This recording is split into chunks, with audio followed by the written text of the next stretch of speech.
Okay, we're back. We just got a little more information on the Laveen property, and Jeff, if you want Yeah, to sure. lay it out for us. So that just dropped down to 199 over the weekend. This was in Laveen, a real hot area, especially for people that want to buy investment property. Originally, it was sitting at, what was it, 205?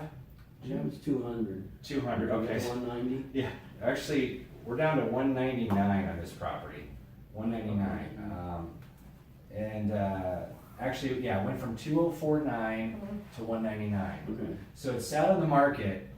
This is how interesting this market is. It sat on the market for 65 days. He lowers it $5,000 over the weekend, and now he just told me he has 3 offers. Yeah. So now we have a decision to make.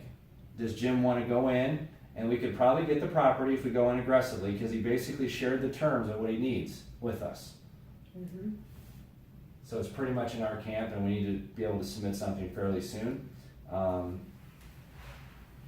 So let's talk about these numbers yet. Yeah. So he said he's got a full price offer with a 3%. It's It would have to be less than 3% concession. So he just basically told us that he was getting closing cost assistance to the buyer. So they may have came in at for $200,000 and asked for 3% seller's contributions to closing costs.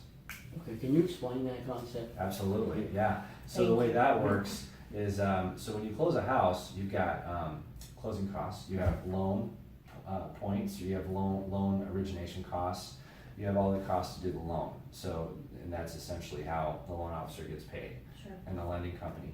You also have escrow fees, you have title fees. So, typically when you buy a house, it could range anywhere from, typically 2 to 3% of the purchase price is closing costs for a buyer. So essentially, in this situation, if that buyer came in and asked for 3% closing costs, all their closing costs are probably going to be taken care of By the seller. by the seller. The seller is paying the closing costs of the buyer. And depending on the loan, there's different amounts that the seller can participate in helping. Now let me ask you this question, Jeff, because I always wondered this, even with all our experience in real estate, is why do people play games like this? Why not just change the price of the asset, as opposed to playing all these games with concessions and this and that? And Well, it's because it's not really a game. It's the buyer doesn't have cash, but the buyer can qualify. So the buyer's trying to conserve cash, but he's good enough to qualify for the house and make the monthly payment, but he doesn't want to put a lot out at the beginning. okay, I just made the mistake of assuming everybody's like me. Yeah. So let me come back to the bottom line. So presumably now he has an offer for 200 less 3%. So really he's going to hand over $194,000. Correct. That's his offer, right? And so to be That's the competitive, net. we have to at least match that or Or exceed. better. So Correct. okay, so that's an interesting situation in which we Yeah. have to make our decision on one, how much do we want this property? Right. Right?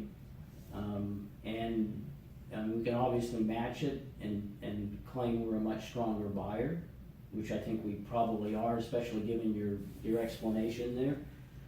Or we can make it a little better and jump to the head of the line, so, I don't know. He does have 3 Lorraine, what do you offers. think? What do you think, Lorraine? Let's put everybody on the This is spot. excellent. I haven't decided yet, so. Well- he's processing. He has 3 offers, Yeah, and he took your call the Yeah. first time it rang. Yeah. So yeah. that tells me other people could call as well. And he will pick up and he will release the same information he released to you. So I think you need to go in strong. And I know you don't have to worry about the concessions. Mhm. So if you want to be first place, you have to make a strong offer. Okay. Kind of how I feel. Yeah. I think Laveen is a great area, to put a renter in, And I think this is one that Sherman actually sent us a rental estimate, right? I think you did. Based on Sunday night, he sent it. I don't think I saw that. I saw your spreadsheet, but I don't Yeah. think I saw that. It's in the spreadsheet. Can you roll up the Yeah, spreadsheet? yeah, Because we yeah. might even want to So what did he provide? It's a good, you have good rents coming in? or- Sherman's our property manager, but when we're considering buying a house, we use him really for two functions, well, three. One is the general area, what does he think of it? Okay, Two is what are rental comps there, and what does he think it would rent for in his experience? okay, And the third one, he's also very good at looking at property and saying, this needs this much work to put it into a rentable condition. okay. And so, we've had him do that on basically, certainly one we offered on. So, the 966, and so, that's a 1,300-year negative. Yeah, you're very negative, even at, What do you mean pretty negative? What do you, yeah, I'm looking, I basically I always use a 5-1 arm as a loan, I because see, we're only planning on holding it for some years, and you get a lower interest rate.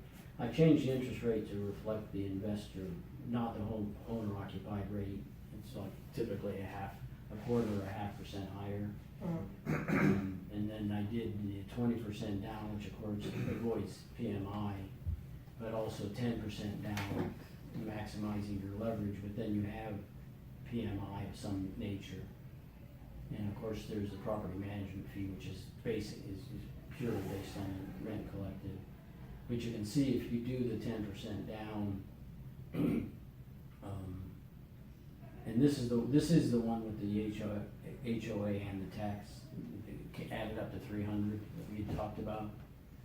If you remember, Jeff? Yes. And so you can see that it drives the 10% down into a negative $250 a month. And 20% down basically